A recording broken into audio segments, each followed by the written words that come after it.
कच्ची बस्ती में एक गरीब मजदूर कालू रहा करता था। कालू के घर में उसकी पत्नी जानकी थी।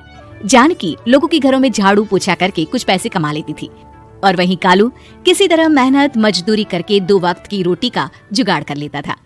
कुछ दिनों से हो रही बारिश के कारण कालू की मजदूरी बंद हो गई थी। अरे जानकी, इस बार तो बरसात ने हद ही कर दी, रुकने का नाम ही नहीं ले रही।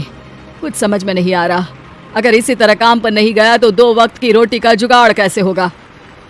अरे तुम चिंता क्यों करते हो, बारिश का क्या है, 1 आध दिन में रुक जाएगी और उसके बाद में फिर से काम शुरू हो जाएगा। अरे 3 दिन तो हो गए, बरसात तो रुक ही नहीं रही है और आगे भी रुकने के कोई आसार नहीं दिख रहे। तो क्या हुआ, तुम्हारा काम बंद हुआ है ना। मैं तो अभी भी लोगों के घर झाड़ू पोछा करने जाती ही हूँ। मेरे पगार से कुछ दिन तो निकल ही जाएंगे। अरे घर का खर्चा तो हम किसी तरह चला लेंगे जानकी, लेकिन ये जो छत टपक रही है इसका क्या करेंगे। ये बात तो आपकी सही है। हमारी झोपड़ी अब काफी पुरानी हो चुकी है और इसके छप्पर में भी कई सारे छेद हो गए हैं। रात भर पानी टपकता रहता है। अरे मैं भी इसी बात से बहुत परेशान रहता हूँ, कहीं किसी दिन ज्यादा बारिश आ गई तो हमारी झोपड़ी टूटकर बिखर ना जाए। राम राम राम, ऐसी अशुभ बातें क्यों करते हो। अरे ऐसा कुछ नहीं होने वाला, ये झोपड़ी ही तो हमारा सब कुछ है। अगर यही नहीं रही तो हम जाएंगे कहाँ। ठीक है जानकी, जब तुम्हारी पगार मिल जाएगी तो कुछ पैसे बचाकर झोपड़ी के छप्पर की मरम्मत करवा लेंगे, शायद हमारी परेशानी कुछ कम हो जाए। ठीक है जी, अब ना ज्यादा परेशान मत हो। ये लो खाना खा लो और सो जाओ, सुबह मुझे भी जल्दी काम पर जाना है। जानकी और कालू अपनी झोपड़ी में सो गए। रात को अचानक से बहुत तेज बारिश शुरू हो गई। धीरे धीरे बारिश का पानी कालू की बस्ती में भरने लगा। पानी भरते भरते झोपड़ी के बाहर तक पहुंच गया था। सुबह के वक्त जब कालू और जानकी सोकर उठे, हे भगवान, ये क्या हो गया। बारिश का पानी तो हमारे घरों तक पहुंच चुका है। अब मैं काम पर कैसे जाऊंगी। रहने दो जानकी, तुम आज काम पर मत जाओ। ऐसे पानी से निकल कर जाओगी और बीमार पड़ गई तो लेने के देने पड़ जाएंगे। लेकिन अगर नहीं गई तो मालकिन लोग नाराज हो जाएंगे। आप जानते हैं ना, बड़ी मुश्किल से 1 दिन की छुट्टी भी नहीं देती है। अरे लेकिन जानकी, झोपड़ी के बाहर तो पूरी बस्ती में पानी भरा है, तुम जाओगी कैसे। जानकी जैसे तैसे करके काम पर चली जाती है, लेकिन अगले दिन फिर से बहुत ज्यादा बारिश होती है और बस्ती में ज्यादा पानी भर जाता है। आज तो मैं तुम्हें किसी भी तरह काम पर नहीं जाने दूंगा। अरे अगर तुम्हें कुछ हो गया तो क्या होगा। ठीक है, तुम ठीक ही कहते हो, आज नहीं जाती। अगर मालकिन नाराज हो गई तो मना लूंगी किसी तरह। अरे मनाने वाली क्या बात है, जब तुम बताओगी कि हमारी झोपड़ी में पानी भर गया है तो वो खुद ही समझ जाएंगे ना।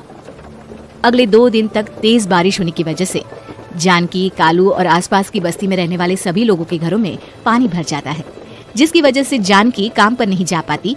और 3 दिन के बाद जैसे ही जानकी काम पर पहुंचती है, कहाँ थी तुम? पिछले 3 दिनों से काम पर क्यों नहीं आई? मैम साहब क्या बताऊं, इतनी ज्यादा बारिश हो रही थी, हमारी पूरी बस्ती में पानी भर गया है और उससे भी ज्यादा तो मेरी झोपड़ी के अंदर पानी भर गया। आप ही बताइए कैसे आती मैं। इसका मतलब ये हुआ कि बारिश होगी तो तुम काम पर नहीं आओगी। ना ना, मेरे कहने का ये मतलब नहीं था मैम साहब। तुम जानती भी हो 3 दिन से कितनी परेशानी हो रही है मुझे, सारा काम मुझे खुद करना पड़ा। माफ कर दीजिए मालकिन जी, पर मैं क्या करती, आने के लिए रास्ता ही नहीं था, सब जगह पानी भरा हुआ था। बहाने तो तुझे बहुत बनाने आते हैं। जानकी देख, अगर अगली बार ऐसा किया ना तो फिर काम से हमेशा के लिए छुट्टी। अरे ना ना मालकिन, ऐसा मत कीजिए। बारिश की वजह से मेरे पति की मजदूरी भी छूट गई है। बड़ी मुश्किल से घर में 2 वक्त खाने की रोटी का जुगाड़ हो पाता है। आप मुझे काम से निकाल देंगे तो हम क्या खाएंगे। अगर इतनी ही चिंता है तो फिर रोजाना काम पर आया करो। चलो अब जल्दी से जाकर घर का सारा काम करो। बारिश रुकने का नाम ही नहीं ले रही थी। पूरे शहर में बाढ़ जैसे हालात बन गए थे, लेकिन नौकरी जाने के डर से जानकी किसी तरह रोज काम पर जाती थी। एक दिन जब जानकी काम करके अपने घर लौट आई तो अचानक उसकी बस्ती में कुछ लोगों का शोर सुनाई दिया। अरे लगता है बाहर कुछ हुआ है, मैं जाकर देखता हूँ। हाँ, पता तो कीजिए, ये बस्ती में लोग इतना शोर क्यों कर रहे हैं। बाहर जाकर कालू ने एक आदमी से पूछा, अरे क्या हुआ भाई, इतना शोर क्यों मचा रहा है। अरे क्या बताए भैया, अपनी बस्ती के बाहर एक पुल टूट गया है और वहाँ पर एक कार फंसी है। थोड़ी देर में अगर किसी ने नहीं बचाया ना तो वो कार पानी में बह जाएगी। ये क्या कह रहे हो भैया, कार के अंदर कोई है क्या। हाँ, कोई औरत बैठी है, अकेली है, बहुत रो रही है बेचारी, मदद के लिए बुला रही है। अरे तो हमें जाकर उनकी मदद करनी चाहिए ना। अरे लेकिन इसमें बहुत खतरा है, हमें अपने आप को बचाना चाहिए। पानी कभी भी हमारी बस्ती की तरफ आ सकता है। अरे तुम्हें नहीं चलना तो मत चलो, लेकिन मैं तो जाकर उस औरत की मदद जरूर करूंगा। कालू उस जगह पर पहुंचता है जहां वो औरत कार में फंसी हुई थी। वहां पर पानी का बहाव बहुत तेज था और सारा पानी कालू की बस्ती की तरफ ही आ रहा था। कालू ने एक बड़ी सी रस्सी को पेड़ से बांध दिया और दूसरे सिरे को कार की तरफ फेंक दिया और उस औरत को रस्सी के सहारे बाहर आने के लिए कहा। तभी वहां जानकी भी दौड़ती हुई आई।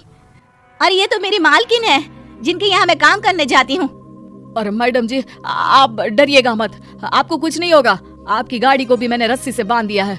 थोड़ी देर में पानी का बहाव कम हो जाएगा, फिर हम आपकी कार को भी बाहर निकाल लेंगे। क्या तुम जानकी के पति हो? हाँ हाँ, जानकी मेरी ही पत्नी है, आपके यहाँ काम करती है ना। लेकिन मेम साहब आप यहाँ पानी में कैसे फंस गई? अब क्या बताऊं, मैं अपनी सहेलियों के साथ पिकनिक पर गई थी, वहीं से लौट रही थी। अचानक पानी का बहाव तेज हो गया और मेरी गाड़ी फंस गई। अरे कोई बात नहीं मालकिन, अब ना आप बिल्कुल सुरक्षित हैं। मैं तो बहुत बुरी तरह डर गई थी। कब से मदद के लिए चिल्ला रही थी, लेकिन कोई मेरी मदद के लिए नहीं आया। भला हो तुम्हारा पति का जिसने मेरी जान बचा ली। लेकिन जानकी, मैंने तुम्हारे साथ बहुत गलत व्यवहार किया। इतने खराब मौसम और बाढ़ में भी तुम्हें काम पर आने के लिए कहा, नौकरी से निकालने की धमकी भी दी, और तुमने मेरी जान बचाई। मुझे माफ कर दो। अरे कोई बात नहीं मालकिन, आपकी जान बचाना तो हमारा धर्म था।